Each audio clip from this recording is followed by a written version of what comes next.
The silence that followed my cousin Marcus's announcement felt heavier than the mahogany dining table we were all seated around. "So Maya's still working at that little nonprofit, right?" he said with a smirk that made my stomach clench. "Making what, 30,000 a year? Must be nice living in mom and dad's basement at 28. The entire Hartwell family dinner table erupted in polite laughter, the kind that cuts deeper than outright cruelty. What they didn't know was that my phone, sitting face down next to my untouched plate of prime rib, had been buzzing non-stop for the past hour with messages that would change everything they thought they knew about me. Before we jump back in, tell us where you're tuning in from, and if this story touches you, make sure you're subscribed, because tomorrow I've saved something extra special for you. The Hartwell family gatherings had always been a monthly tradition that I'd grown to dread more with each passing year. Grandmother Hartwell's sprawling colonial house in Millbrook Heights served as the backdrop for these exercises in subtle humiliation, where success was measured by salary figures, job titles, and how impressive your life looked on paper. Tonight was no different, except for the secret I'd been carrying for the past 6 months. My name is Maya Chen Hartwell, and I'm the family disappointment. At least, that's what they've led me to believe for most of my adult life. While my cousin Marcus built his real estate empire, my sister Vanessa climbed the corporate ladder at a Fortune 500 company, and my brother Derek established his law practice, I chose a different path. One that apparently warranted constant commentary about my life choices, my financial situation, and my apparent lack of ambition. The nonprofit I work for, Riverside Community Development, pays me exactly what Marcus guessed, $32,000 a year to be precise. What he doesn't know is that for the past 3 years, I've been using that position as a front, while building something much bigger, something that would make his real estate commissions look like pocket change. But tonight, like every other family dinner, I sat quietly while they dissected my life choices with surgical precision.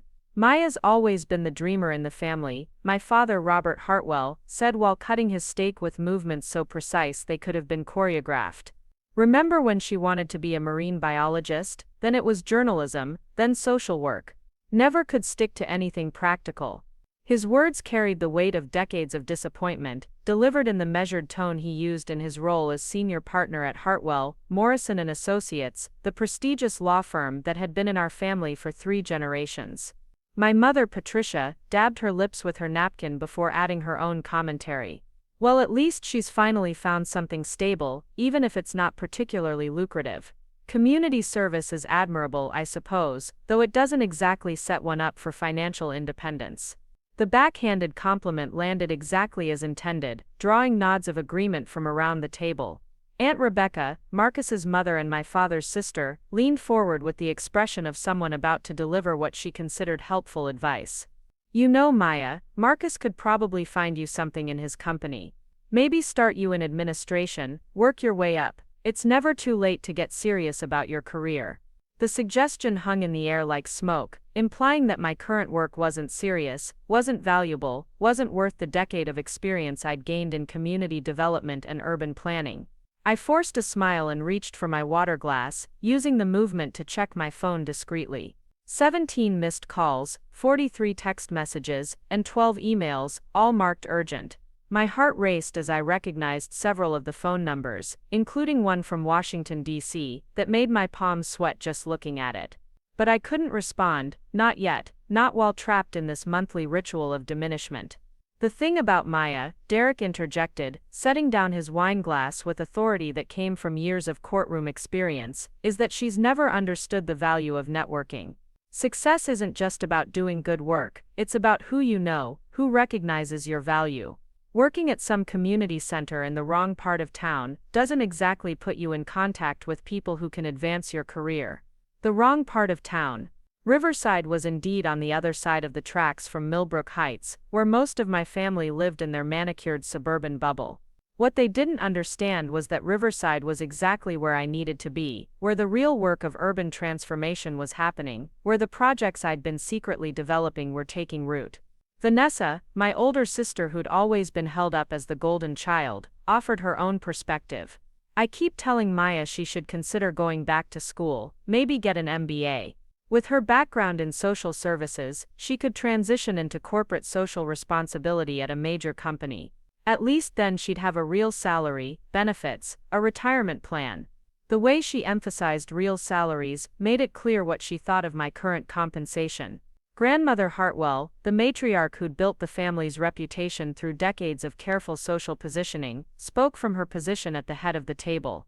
In my day, young women understood that careers were about security and respectability. This notion of following your passion is all well and good, but passion doesn't pay the bills or build a legacy. Her voice carried the authority of someone who'd weathered the Depression, who'd seen what happened when people made impractical choices. The conversation continued to swirl around me like a tornado of judgments and unsolicited advice. My cousin Sarah, a financial advisor who made it her mission to analyze everyone's life choices through a profit and loss lens, launched into a detailed explanation of how much money I was losing by not investing in a proper career path. Uncle Thomas, who owned a chain of successful restaurants, wondered aloud why I'd chosen to work with those people instead of leveraging my family connections to build something substantial. Each comment felt like another weight added to a scale that had been tipped against me since I'd graduated college and announced my intention to work in community development. They saw my choice as evidence of naivety, of an inability to understand how the real world worked. What they couldn't see was the methodical way I'd been building something revolutionary, something that would transform not just Riverside, but potentially dozens of communities across the country. My phone buzzed again, and this time I caught a glimpse of the caller ID before turning it face down. It was James Morrison, the senior partner at Morrison Development Group, one of the largest urban planning firms on the East Coast.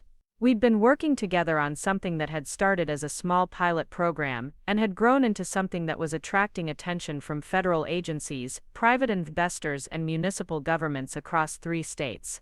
"Maya seems distracted tonight," Marcus observed with the smugness of someone who believed he had life figured out. "Probably thinking about all those problems she can't actually solve with her little community projects. It must be frustrating to work so hard on things that don't really make a difference." The accusation that my work didn't make a difference hit harder than the financial criticisms. These people had no idea what I'd accomplished in the past 3 years, how the model I'd developed for sustainable community development had been quietly tested and refined in Riverside until it became something unprecedented. They didn't know about the academic papers that had been published in urban planning journals, the conference presentations that had drawn standing ovations, or the federal grant applications that were pending approval for amounts that would make their annual salaries look insignificant. But I couldn't tell them, not yet. The project I'd been working on was at a critical juncture, and premature disclosure could jeopardize partnerships that had taken years to develop. So I sat there, absorbing their critiques while my phone continued to buzz with calls from people who understood exactly how significant my work had become. "The problem with idealism," my father continued, warming to his favorite theme about practical versus impractical career choices, "is that it doesn't account for reality. Maya's always been too focused on helping people instead of helping herself.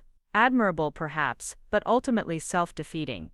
The irony was crushing. For the past 6 months, I'd been flying to Washington, D.C. twice a month for meetings with officials from the Department of Housing and Urban Development.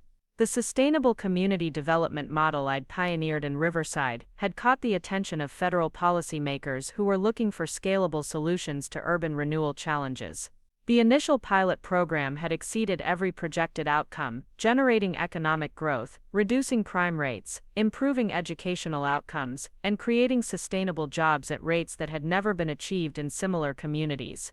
But my family saw none of this. They saw only what they'd always seen. Maya, the dreamer who'd chosen a low-paying job at a community center instead of following the path to financial success that they'd mapped out for her. They had no idea that the little nonprofit they dismissed so casually had become the testing ground for urban development strategies that were being studied by planners and policymakers across the country. My sister Vanessa launched into another lecture about career advancement, explaining how her systematic approach to corporate climbing had resulted in her current position as regional director of operations for a multinational consulting firm. "It's all about setting measurable goals, Maya. You can't just drift along hoping that good intentions will somehow translate into professional success." The advice stung because it revealed how completely they misunderstood what I'd been doing. There had been nothing drifting about my approach. Every community program I'd developed, every partnership I'd cultivated, Every grant application I'd submitted had been part of a carefully orchestrated strategy to build something that could transform how urban renewal was approached nationwide.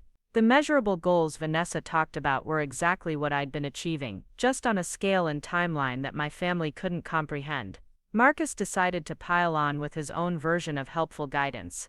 You know what Maya needs.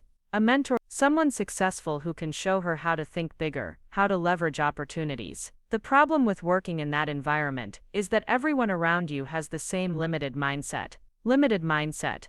The phrase would have been laughable if it weren't so insulting. The people I worked with in Riverside included former executives who'd chosen community service over corporate profits, professors emeritus from prestigious universities who were applying their expertise to real-world problems, and social entrepreneurs who were building sustainable businesses that created both profit and social impact. The conversations I had on a daily basis were more intellectually stimulating and practically innovative than anything happening in the corporate environments my family revered. But I couldn't defend my colleagues without revealing the scope of what we'd been accomplishing together. The community center they dismissed as beneath my abilities had become the headquarters for a development model that was attracting millions of dollars in federal funding and private investment. Those people my uncle referenced with such casual disdain included some of the most innovative thinkers in urban planning, sustainable development, and social enterprise that I'd ever encountered. My phone buzzed again, and this time the caller ID made my heart skip.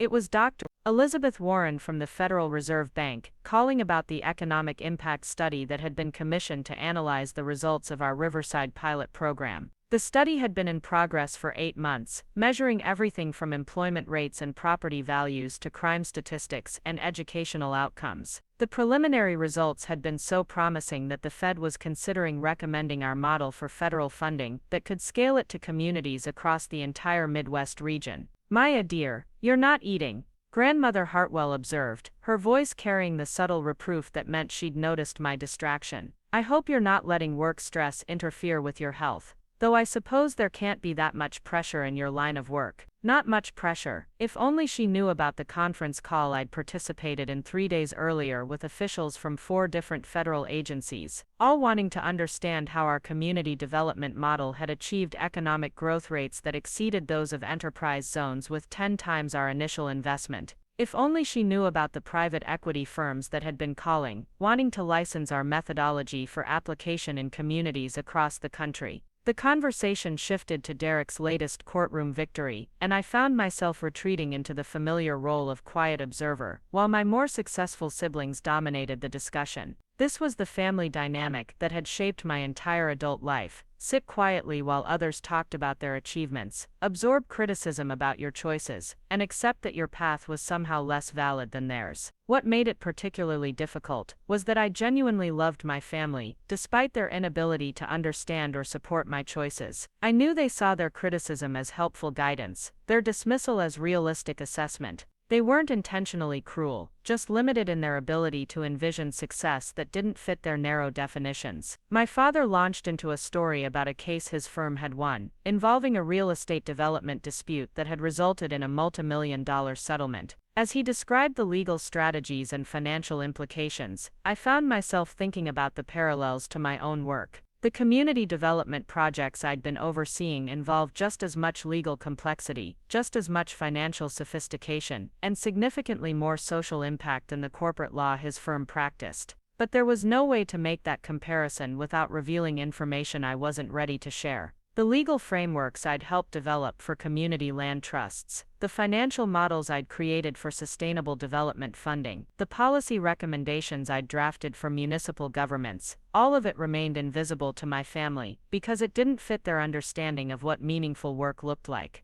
The key to success in law, Derek explained, clearly intending his comments as guidance for me even though I'd never expressed any interest in legal careers, is understanding that results matter more than intentions. You can have all the good intentions in the world, but if you can't deliver measurable outcomes, you're not really helping anyone. Measurable outcomes. The phrase would have been funny if it weren't so perfectly ironic. The measurable outcomes from our Riverside pilot program included a 43% increase in local employment, a 37% reduction in crime rates, a 58% improvement in high school graduation rates, and a 62% increase in property values, all achieved through community-controlled development that ensured longtime residents weren't displaced by gentrification. These weren't abstract social work metrics or feel-good community organizing statistics. These were the kinds of hard data that federal agencies use to make policy decisions, that private investors use to evaluate opportunities, that academic researchers use to publish peer-reviewed studies. The outcomes we'd achieved in Riverside had exceeded the performance of enterprise zones, tax increment financing districts, and other traditional economic development tools by margins that were unprecedented in urban planning literature. But I sat there nodding while my brother explained to me how important measurable outcomes were, as if I'd never heard of the concept before. My phone buzzed with what felt like the 100th message of the evening, and I risked another glance at the screen. This time it was a text from Senator Patricia Collins's chief of staff, asking if I could join a conference call tomorrow morning to discuss incorporating our community development model into federal housing policy. The message was marked urgent and included a note that the senator was personally interested in the project after reviewing the preliminary impact study. Maya's phone seems to be quite popular tonight, Aunt Rebecca observed with the kind of smile that wasn't really a smile. Must be all those community organization meetings. I suppose even small organizations need a lot of coordination. Small organizations. The Riverside Community Development Alliance that I'd built from the ground up now included partnerships with 3 major universities, 2 federal agencies, 4 municipal governments, and dozens of local businesses and nonprofit organizations. Preparing and narrating this story took us a lot of time. So if you are enjoying it, subscribe to our channel. It means a lot to us. Now, back to the story. The coordination required to manage those relationships while implementing complex development projects had taught me organizational and leadership skills that would have impressed them if they'd bothered to ask about the details of my work. Instead, they saw only what fit their preconceptions. Maya, working at a small nonprofit, probably coordinating bake sales and volunteer schedules.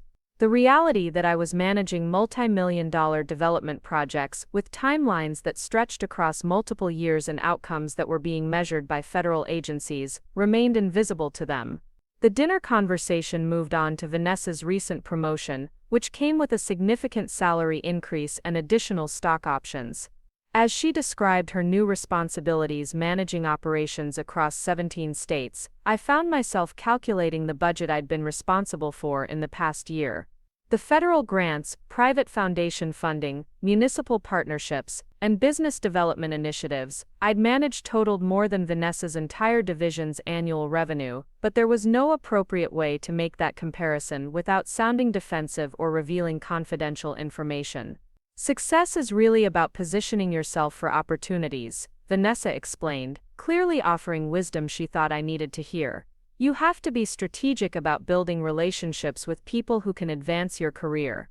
Working in isolation, even if you're doing good work, won't get you anywhere. Working in isolation, the accusation would have been amusing if it weren't so completely wrong. In the past month alone, I'd had meetings with officials from Housing and Urban Development, the Federal Reserve Bank, the Department of Commerce, 2 private equity firms, 3 university research centers, and municipal planning departments from 6 different cities. The network I'd built through my work in community development included some of the most influential people in urban policy, sustainable development, and social entrepreneurship in the country. But these weren't the kind of relationships my family understood or valued.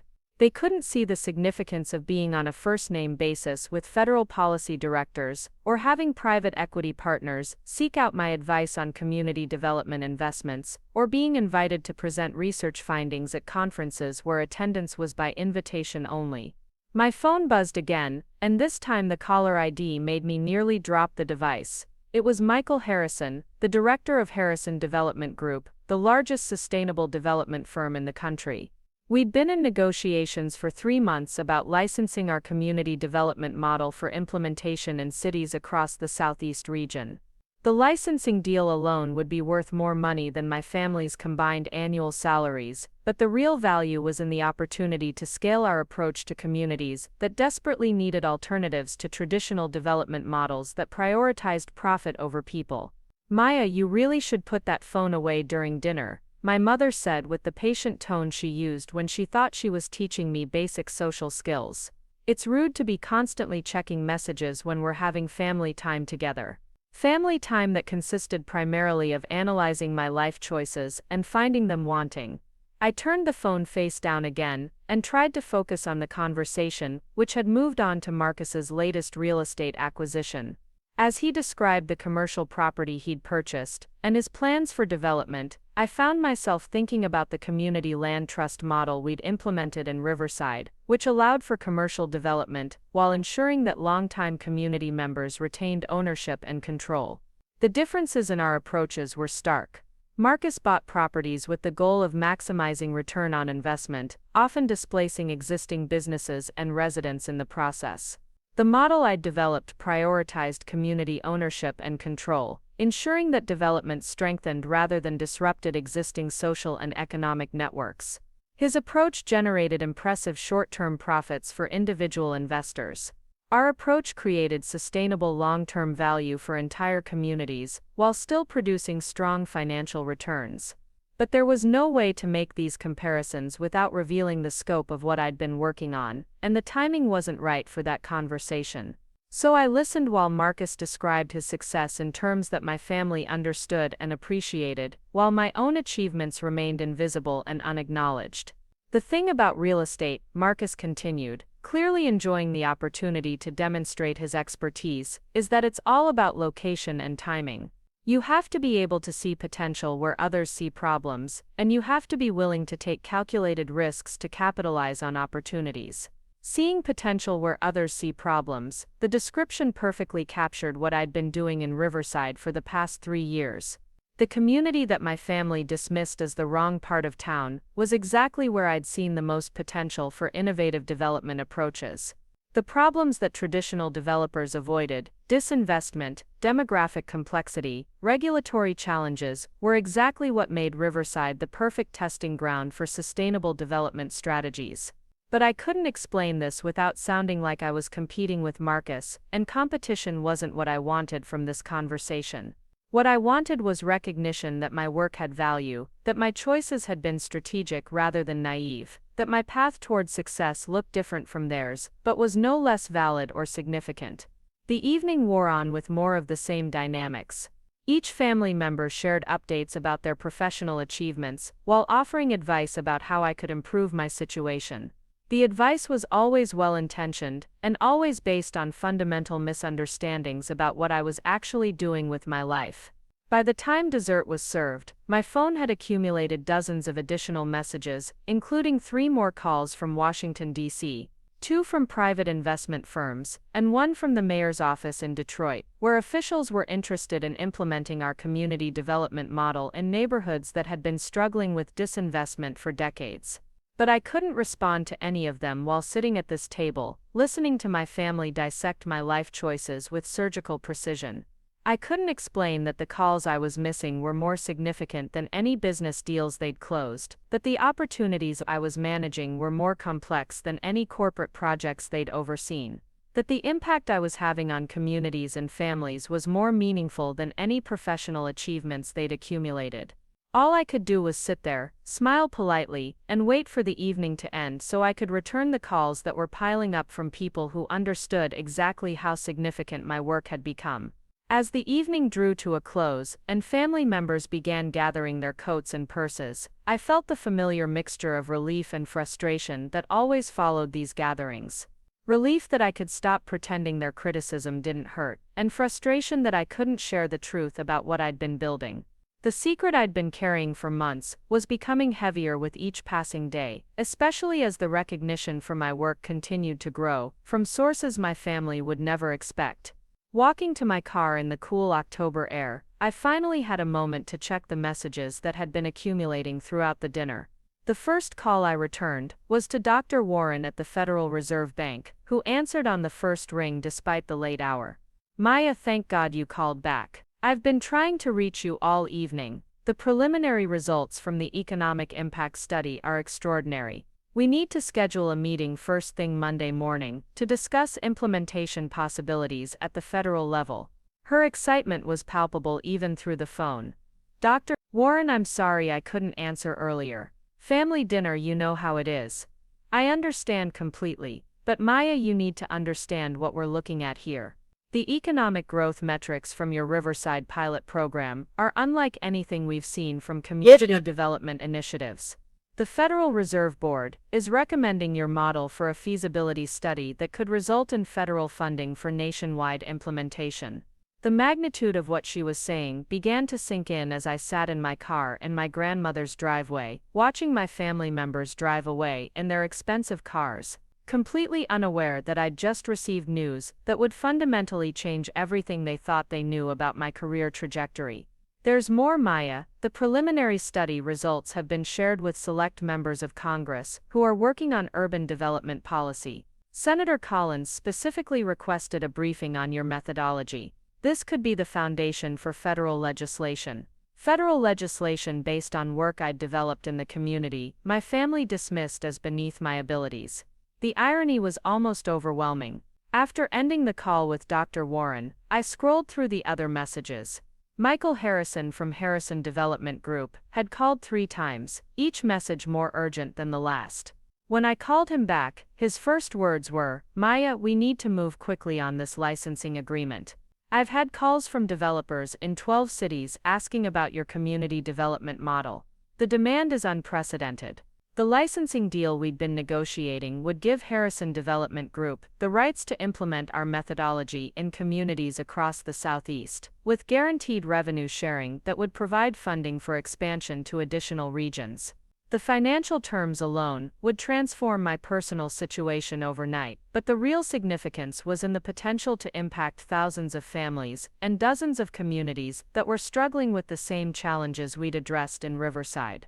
There's something else, Maya. I've been contacted by representatives from 3 private equity firms who want to discuss investment opportunities in community development projects using your model. We're talking about funding in the 8-figure range for multi-city implementation. 8-figure funding. The numbers he was discussing represented more capital than my entire family's businesses had generated in their combined histories. And it was all centered on work I'd developed while living in my parents' basement and earning $32,000 a year at a nonprofit they considered beneath my abilities. The next call I returned was to James Morrison at Morrison Development Group, who had equally exciting news. Maya, the pilot program evaluation is complete, and the results are going to transform how we approach urban development nationwide. The model you've created isn't just successful, it's revolutionary. We want to discuss immediate implementation in 6 additional cities. As I drove home through the quiet suburban streets of Millbrook Heights, past the manicured lawns and expensive houses that represented my family's definition of success, I thought about the journey that had brought me to this moment. 3 years ago, when I'd announced my intention to work in community development, my family had seen it as evidence of impractical idealism. What they hadn't understood was that I'd chosen Riverside not as an escape from the business world, but as a laboratory where I could develop and test approaches that could eventually scale to transform urban development across the country. The model I'd created combined elements of community land trusts, cooperative business development, sustainable housing initiatives, and educational partnerships in ways that had never been attempted before. The approach required deep understanding of finance, law, policy, and social dynamics, skills that I'd developed through years of practical application in one of the most challenging environments possible. But more than the technical aspects, what made our approach successful was something that my family's business-focused mindset couldn't appreciate: genuine partnership with community members who had been excluded from traditional development processes. The residents of Riverside weren't just beneficiaries of our programs, they were co-creators and co-owners of the solutions we developed together. This philosophical difference had practical implications that were now attracting national attention. Communities developed through our model showed remarkable resilience, sustainability, and growth because the people who lived there had agency and ownership in the process. Traditional development approaches, like the ones my family understood and practiced, often created short-term profits for developers while generating long-term problems for communities. By the time I pulled into my parents' driveway, I had returned 11 calls and received confirmation of 3 meetings that would take place in Washington, D.C., over the next 2 weeks. The scope of opportunities emerging from our Riverside work was expanding so rapidly that I was struggling to manage all the requests for information, partnership proposals, and implementation discussions. Sitting in my car outside my childhood home, I realized that tomorrow would be the day everything changed. The Federal Reserve study results were being released publicly, which meant that the economic impact data would become available to media outlets, policy researchers, and business analysts who specialized in tracking innovative development approaches. Within 24 hours, the work I'd been doing quietly in Riverside would become visible to anyone who cared to look. The irony was perfect and painful. My family would probably learn about my professional achievements through newspaper articles and business journals rather than from me directly. The recognition they'd been telling me I needed to seek would come not from networking in corporate environments, but from the community-based work they'd been encouraging me to abandon. As I finally made my way inside, I found my parents in the living room, having their usual post-dinner analysis of the evening's conversations. They looked up as I entered, and I could see the familiar expression of gentle concern, mixed with disappointment, that they always wore when they looked at me. "How was your evening, sweetheart?" my mother asked, as if I hadn't spent the entire dinner sitting right next to her. "I hope all those phone calls weren't work emergencies. You really should try to maintain better boundaries between your personal and professional time." Work emergencies. If only she knew that the emergencies were opportunities that would fundamentally transform not just my career, but potentially the entire field of community development. If only she knew that the boundaries she was encouraging me to maintain were exactly what prevented most people from achieving the kind of breakthrough success that was now within my reach. "Just some coordination issues with upcoming projects," I said, which was technically true, even though it barely scratched the surface of what was actually happening. My father looked up from his legal briefs, which he'd spread across the coffee table in his methodical way. "Maya, your mother and I have been talking, and we're concerned that you might be limiting your potential by staying in your current position too long. Have you given any more thought to the suggestions we made about exploring other career options?" Other career options. They had no idea that by tomorrow morning, I would have career options that would dwarf anything they could imagine. They had no idea that the current position they wanted me to leave was about to become the foundation for a career that would impact communities and families across the entire country. "I appreciate your concern, Dad, but I'm actually pretty excited about the direction things are heading with my current work."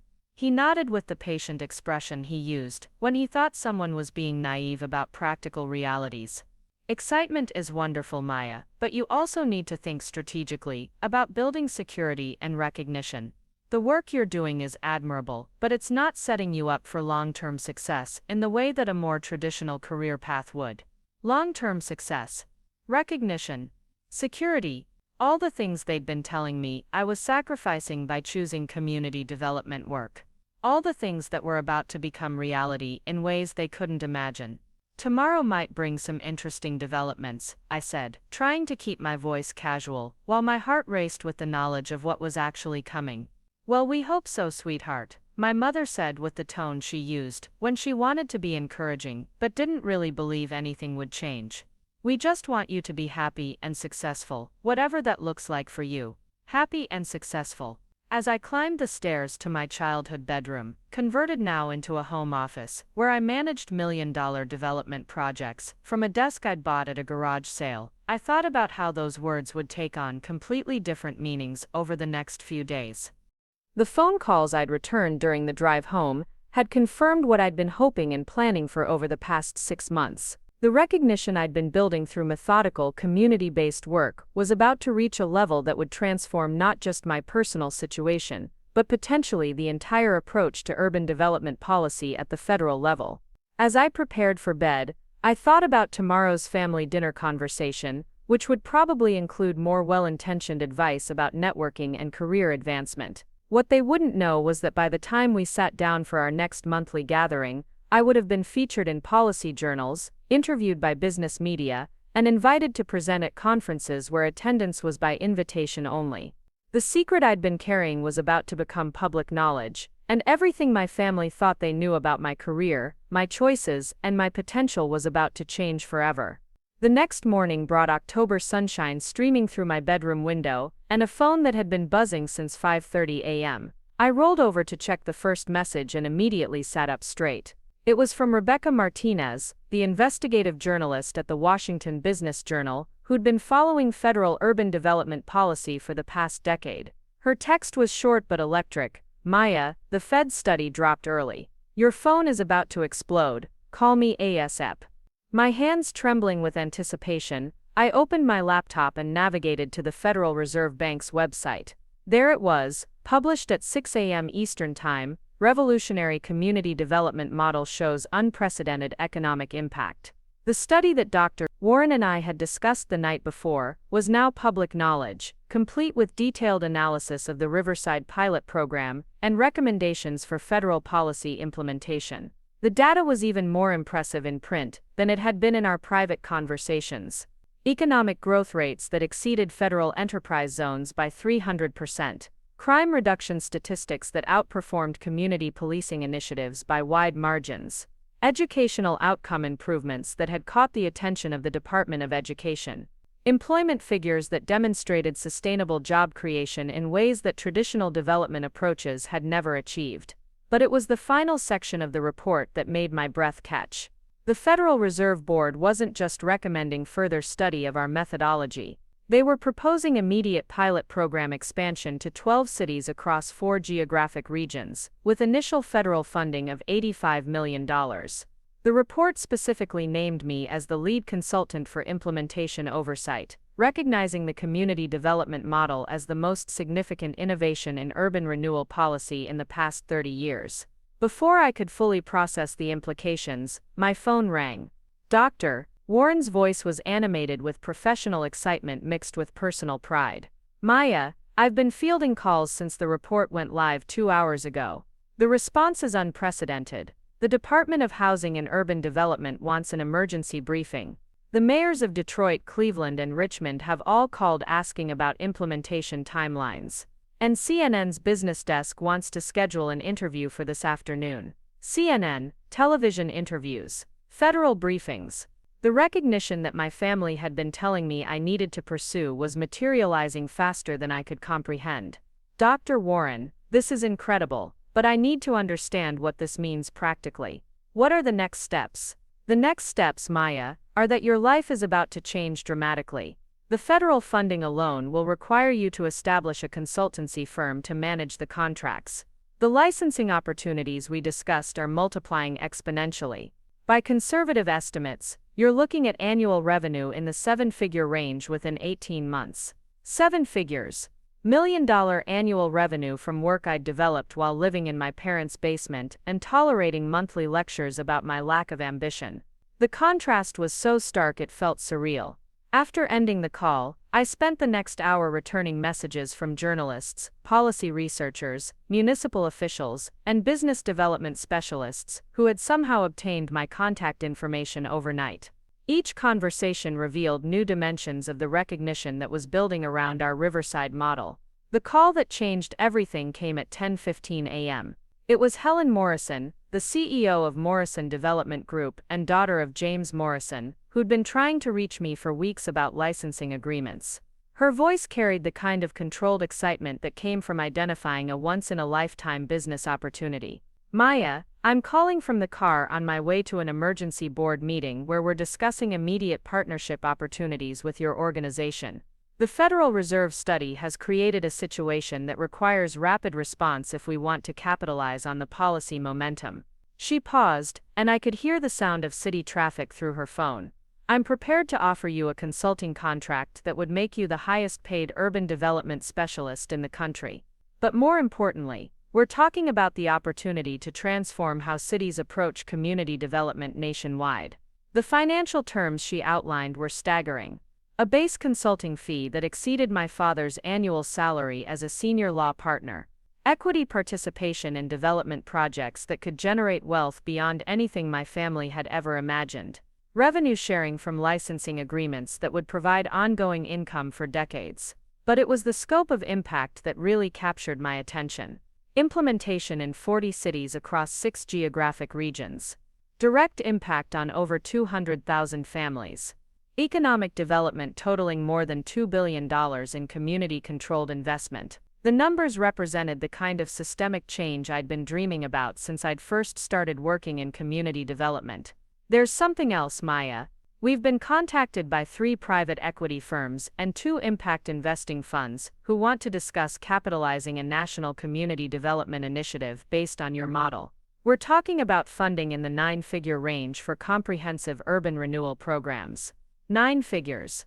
Hundreds of millions of dollars in investment capital, all centered on work I'd developed in the community, my family dismissed as the wrong part of town. The irony was almost overwhelming. The conversation continued for another 20 minutes, covering implementation timelines, partnership structures, and coordination with federal agencies. By the time Helen Morrison hung up, I had agreed to 3 meetings in New York City over the next week and 1 in Washington, D.C. That would include officials from 4 different federal departments. My phone immediately rang again. This time it was Senator Patricia Collins, Chief of Staff, calling to confirm my availability for a briefing meeting the following Tuesday.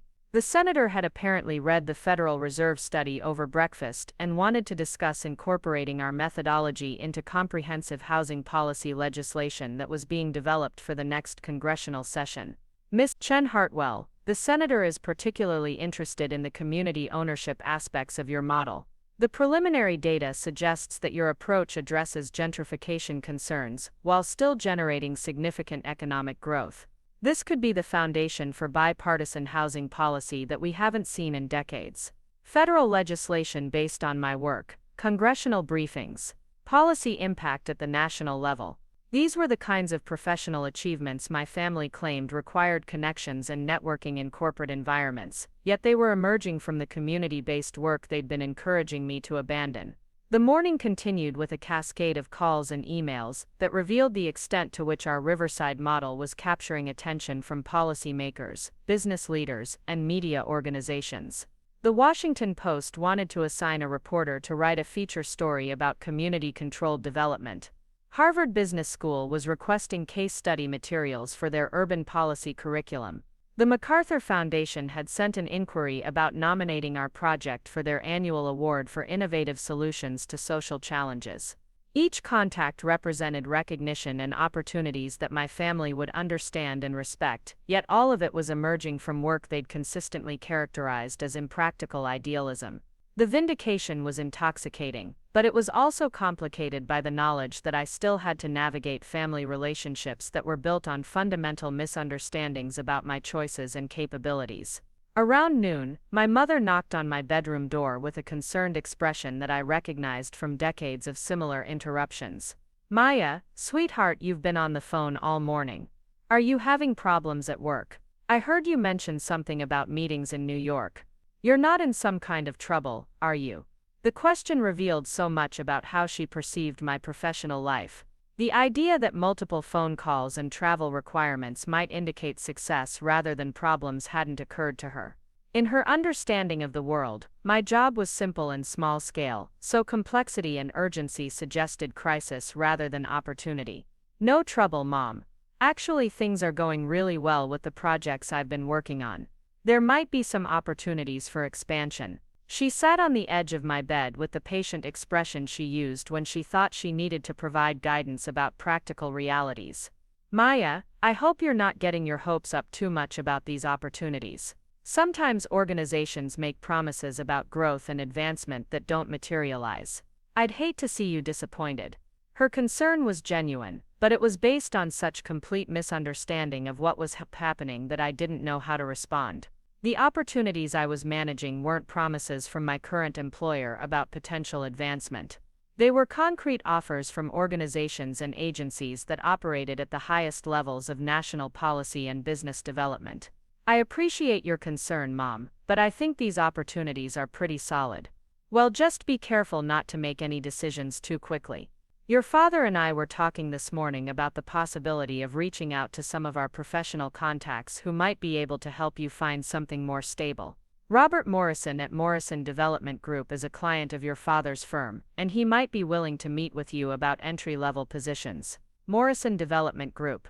The same company whose CEO had called me 3 hours earlier to discuss consulting contracts worth more than my father's annual income. The same company that was preparing to offer me equity participation in development projects worth hundreds of millions of dollars. That's thoughtful, Mom, but I think my current situation is actually working out pretty well. She nodded with the expression she used when she thought someone was being optimistic about unrealistic circumstances. I hope so, sweetheart. We just want to make sure you're setting yourself up for long-term success. After she left, I sat at my desk looking out the window at the suburban neighborhood where I'd grown up, thinking about the disconnect between my family's perceptions and the reality of what was happening with my career. They saw my work as small-scale and limited because they couldn't envision success that didn't follow traditional corporate trajectories. But the recognition I was receiving was coming from exactly the kinds of prestigious organizations and influential people they claimed I needed to connect with. My phone buzzed with a text from Marcus, my real estate developer cousin, asking if I wanted to meet for lunch to talk about some business opportunities. The message was friendly, but carried the subtle condescension that characterized most of his interactions with me. He probably wanted to offer me an administrative position in his real estate company, continuing the family pattern of trying to rescue me from my impractical career choices. I decided to accept his invitation, partly out of curiosity about what he wanted to discuss, but mostly because I was beginning to realize that the next few days would fundamentally alter every relationship in my family. The secret I'd been carrying was about to become public knowledge, and I was curious about how these dynamics would shift when the truth became undeniable. We met at Giuseppe's, an upscale Italian restaurant in the financial district that Marcus favored for business lunches. He was already seated when I arrived, checking his phone with the focused attention of someone managing multiple deals simultaneously. He looked up as I approached, flashing the confident smile that had served him well in sales throughout his career. Maya, thanks for meeting me on short notice. I know you're probably busy with your community center projects, but I wanted to run something by you that could be a real game changer for your career. Community center projects. The characterization stung because it revealed how little he understood about what I actually did, but it also amused me because of the irony of what I'd been managing all morning. I'm always interested in hearing about new opportunities, Marcus. He leaned forward with the enthusiasm of someone sharing exciting news. Okay, so you know I've been doing really well with commercial real estate development over the past few years. Well, I'm expanding operations, and I need someone who understands community relations, someone who can manage the bureaucratic side of development projects. He paused to gauge my reaction before continuing. The position would start at $60,000, which is almost double what you're making now, plus benefits and performance bonuses. It would be a real career upgrade, Maya. A chance to work with successful people on projects that actually generate significant revenue. $60,000. Performance bonuses. The offer was generous by his standards and demonstrated genuine concern for my financial situation. What he didn't know was that the consulting contracts I'd been discussing that morning involved compensation that would make his generous offer look like pocket change. That's really thoughtful of you, Marcus. What kind of projects would I be working on? Mostly commercial development in transitioning neighborhoods. Areas that are ready for upgrading, but need someone who can smooth things over with community groups who might resist change. Your background in social work would be perfect for managing those relationships. Managing community resistance to development projects that would displace longtime residents and businesses. The description was exactly opposite to everything I'd been working toward in community development, where I'd been focused on ensuring community ownership and control of development processes. Marcus wanted to hire me to help impose development from outside. It sounds like you're looking for someone to help communities accept development projects they might not initially support.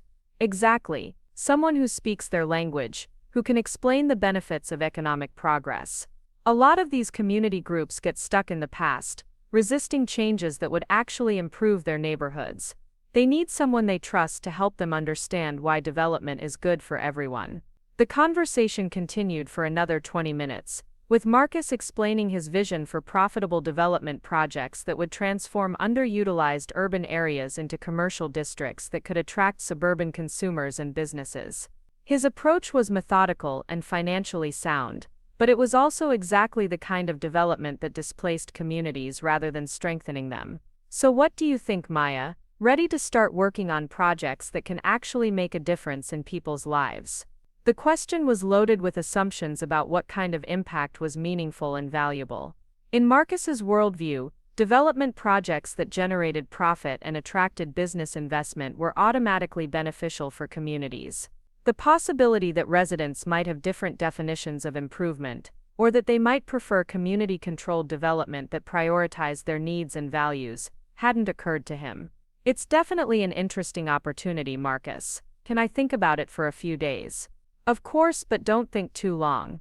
Opportunities like this don't come around often, and I can't hold the position indefinitely. As we finished lunch, Marcus's phone rang with what was apparently an important call about a commercial property acquisition. While he discussed financing terms and development timelines, I thought about the parallel conversations I'd been having all morning. The difference in scale and impact was staggering, but the difference in approach was even more significant. Marcus was offering me the opportunity to facilitate development projects that prioritized investor profits over community needs. The opportunities I'd been managing since early morning involved development projects that prioritized community ownership and control while still generating substantial economic returns. His approach represented everything I'd been working to transform about urban development policy. Walking back to my car after lunch, I checked my phone and found 14 new messages, including 3 from journalists, 2 from federal agencies, 1 from Harvard Business School, and 1 from the MacArthur Foundation. The contrast with Marcus's well-intentioned but limited job offer was almost comical. The most significant call was from Michael Chen, no relation despite the shared surname, who directed the urban policy program at the Brookings Institution. He was calling to invite me to participate in a roundtable discussion about community development policy that would be attended by mayors from 12 major cities, federal officials from 3 departments, and researchers from 6 universities. Chen Hartwell, your Riverside model represents the kind of innovative thinking that could transform how we approach urban renewal policy nationwide. The Brookings Institution wants to facilitate conversations between practitioners like yourself and policymakers who are looking for scalable solutions to community development challenges. The Brookings Institution, mayors from major cities, federal officials, academic researchers. These were exactly the kinds of prestigious connections my family claimed required corporate networking and traditional career advancement. Yet they were emerging from the community-based work they'd been encouraging me to abandon. The roundtable discussion would be followed by a policy brief that we'd publish and distribute to congressional offices, municipal governments, and development organizations across the country.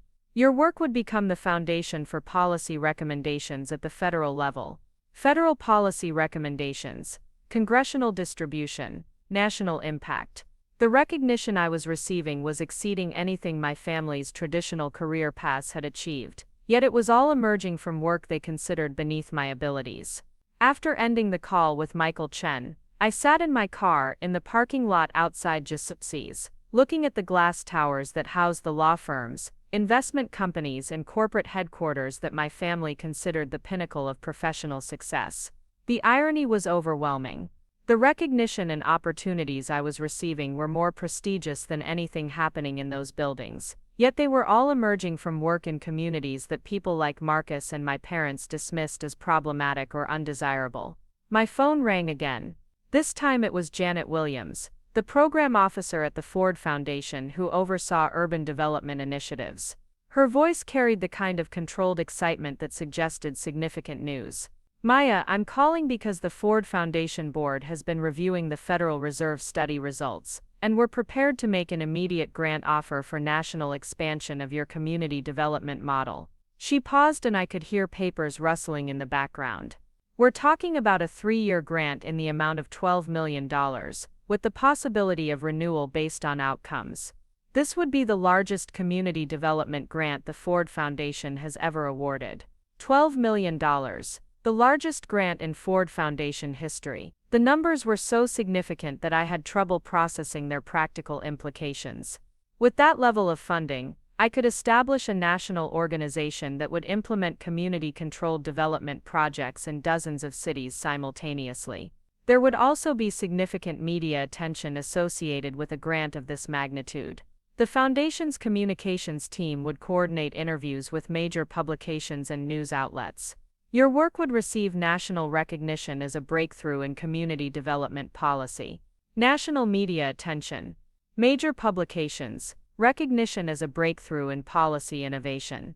These were exactly the kinds of professional achievements my family claimed required networking in corporate environments and traditional career advancement. Yet they were all emerging from work I'd developed while living in my parents' basement and earning $32,000 a year.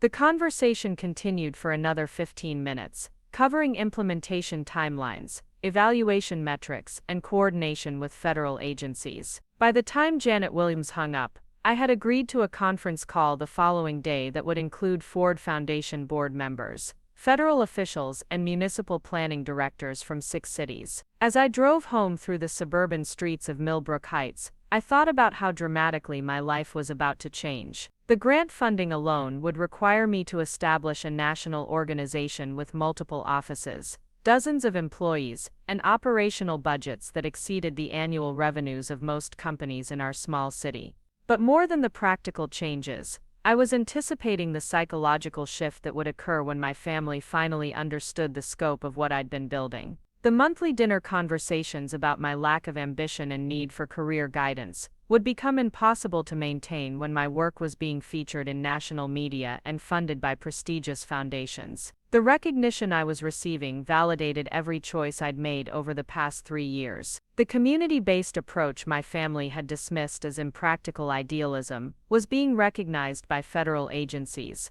academic institutions, and philanthropic organizations as the most innovative solution to urban development challenges in decades. Pulling into my parents' driveway, I noticed that my father's car was already there, which was unusual for a Tuesday afternoon. Through the living room window, I could see him at his desk, apparently working from home. This presented an opportunity to begin preparing my family for the changes that were coming. I found him in his study, surrounded by legal briefs and case files, working with the focused concentration that had built his successful law practice over 3 decades. He looked up as I entered, adjusting his reading glasses with the gesture I remembered from childhood. "Maya, you're home early. How was your lunch with Marcus? I hope he had some good advice for you about career opportunities." Career opportunities. If only he knew about the opportunities I'd been managing all day. If only he knew that Marcus's generous job offer was insignificant compared to the consulting contracts and grant funding I'd been discussing with federal agencies and major foundations. "It was interesting, Dad. Marcus offered me a position with his real estate company." His face lit up with the expression he used when he thought someone was finally making practical decisions. "Maya, that's wonderful news. Marcus has built a very successful business,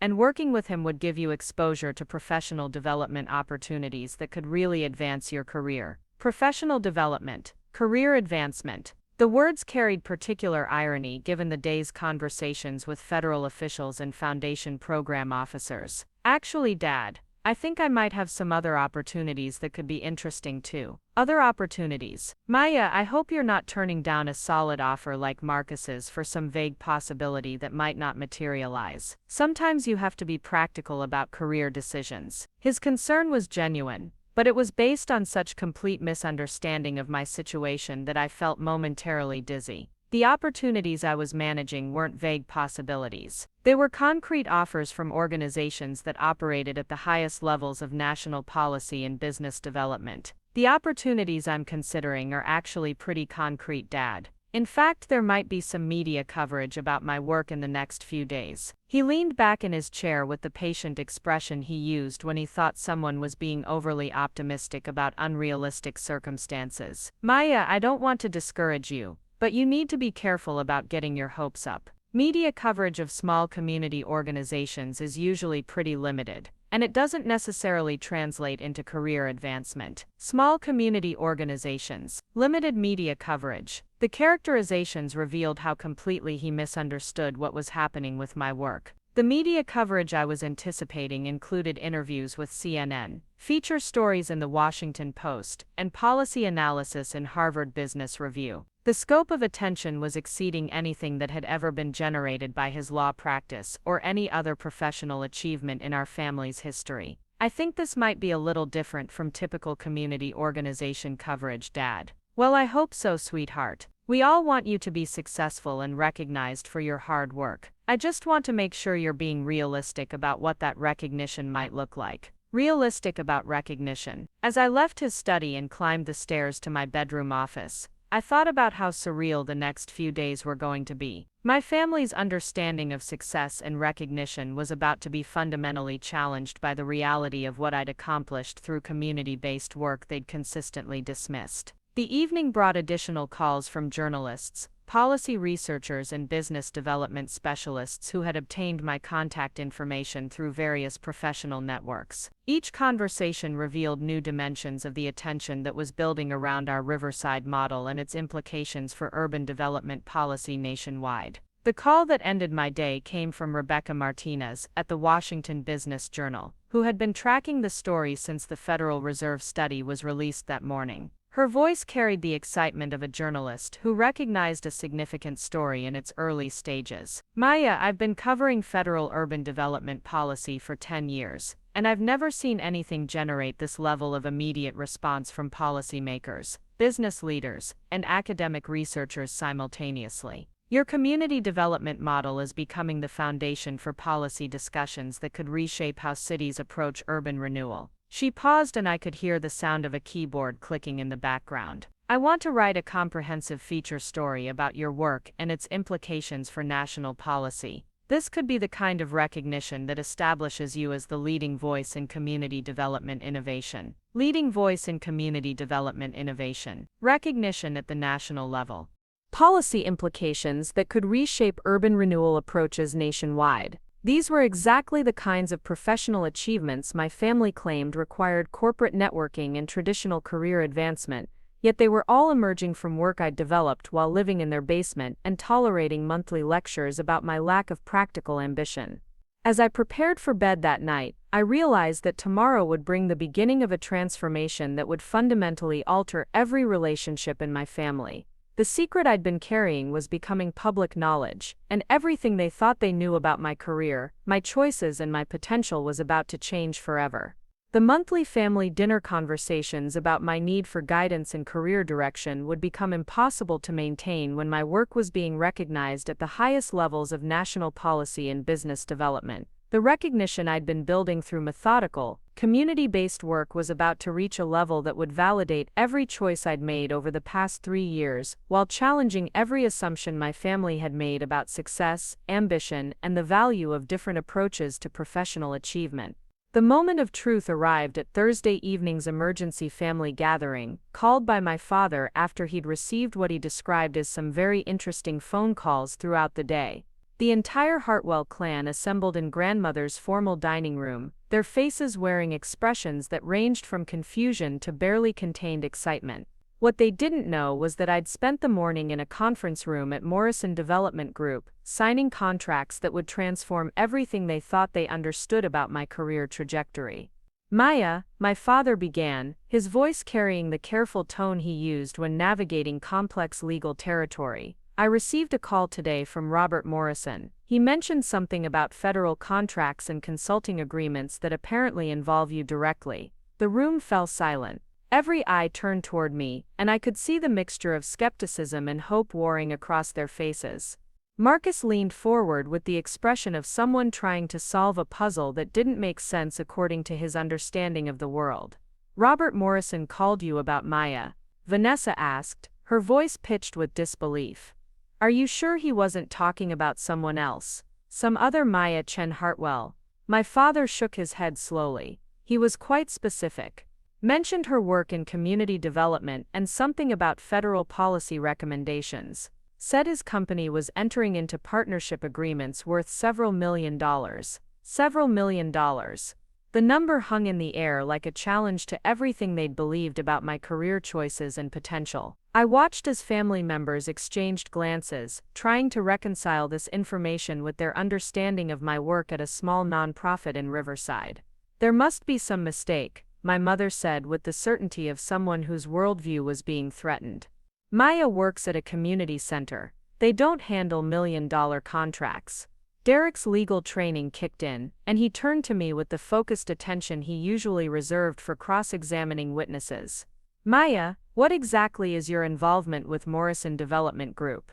Are you consulting for them on some kind of project?" The question opened the door I'd been waiting for. I reached into my briefcase and pulled out the contract I'd signed that morning, along with several other documents that would fundamentally alter every assumption they'd made about my professional situation. "Actually, Derek Morrison Development Group is consulting for me. They're licensing the community development model I created and implementing it in cities across 6 states. The federal contracts Dad mentioned are agreements I've signed directly with Housing and Urban Development to oversee nationwide expansion of our methodology." I placed the documents on the mahogany table where they'd spent years analyzing my life choices and finding them inadequate. The first contract, clearly visible through the transparent folder, showed compensation figures that exceeded my father's annual income as senior partner at his law firm. Marcus grabbed the folder and scanned the financial terms, his face growing pale as he processed the numbers. "Maya, this contract shows annual consulting fees of $450,000, plus equity participation in development projects. This can't be real." "It's real, Marcus. It's also just one of 7 contracts I've signed in the past week." 7 contracts. The revelation sent a shockwave through the assembled family. Aunt Rebecca actually gasped audibly. Uncle Thomas set down his coffee cup with enough force to rattle the saucer. 7 contracts. Vanessa's voice cracked slightly. "Maya, what are you talking about? You work at Riverside Community Development making $32,000 a year." "I work at Riverside Community Development because that's where I developed and tested the methodology that's now being implemented nationally. The pilot program we created there has become the foundation for federal urban development policy." I pulled out my phone and showed them the email I'd received that morning from Senator Collins's office. The subject line was clearly visible: Congressional Briefing Request, Community Development Policy Innovation. "Senator Patricia Collins wants me to brief congressional staff next Tuesday about incorporating our model into federal housing legislation. The Department of Housing and Urban Development has requested my input on policy recommendations that could affect urban renewal programs nationwide." The silence that followed was different from the polite attention they'd always given my career updates. This was the silence of people whose fundamental assumptions were being systematically demolished by evidence they couldn't dispute. My father, trained by decades of legal practice to analyze evidence methodically, reached for the documents with hands that trembled slightly. As he read through the contracts, federal correspondence, and media inquiries, his expression shifted from skepticism to amazement to something approaching awe. "Maya, according to these documents, you've been working with federal agencies for months. The Ford Foundation has awarded you a $12 million grant. Harvard Business School wants to develop case studies around your work. The Washington Post is planning a feature story about community development innovation. $12 million. Federal agencies. Harvard Business School. The Washington Post." Each revelation hit the family like a physical blow, forcing them to reconsider everything they thought they knew about my choices and capabilities. Grandmother Hartwell, who had maintained dignified silence through decades of family gatherings, spoke with the authority of someone who had witnessed genuine transformation. "Maya, dear, help us understand how this happened. How did work at a community organization lead to recognition at this level?" The question provided an opportunity to explain what I'd been building for the past 3 years. I described the methodology we'd developed, the measurable outcomes we'd achieved, the systematic approach to community-controlled development that had caught the attention of policymakers and researchers nationwide. The model we created in Riverside addresses the fundamental problems with traditional urban development approaches. Instead of displacing existing communities to attract outside investment, our methodology generates economic growth through resident ownership and control of development processes. I showed them data from the Federal Reserve study that had triggered the avalanche of recognition. Employment growth rates that exceeded enterprise zones by 300%. Crime reduction statistics that outperformed traditional policing strategies. Educational improvements that had attracted attention from the Department of Education. These aren't just social work metrics or community organizing statistics. These are hard economic data that demonstrate sustainable development approaches can generate superior outcomes compared to traditional models. Marcus, still processing the financial implications of the contracts he'd been examining, looked up with an expression that mixed admiration with bewilderment. Maya, if you've been managing projects of this scope, why didn't you tell us? Why let us think you were just working at a small nonprofit? The question went to the heart of our family dynamics. For years they'd offered advice and criticism based on their misunderstanding of my work. They'd assumed that community development meant small-scale social services rather than sophisticated policy innovation and business development.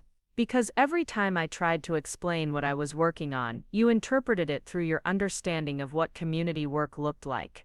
You saw small nonprofit rather than policy research laboratory. You saw social services rather than economic development innovation. Vanessa's corporate training had taught her to recognize significant business opportunities, and she was beginning to understand the magnitude of what I'd accomplished. Maya, the licensing agreements alone represent recurring revenue streams that could generate wealth for decades.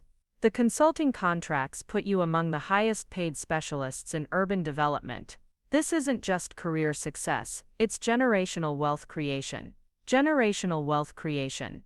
The phrase would have seemed impossible just days earlier, when they'd been offering advice about finding more stable employment and building practical skills that employers valued. The conversation continued for 2 hours as family members processed document after document, phone call after phone call, media inquiry after interview request.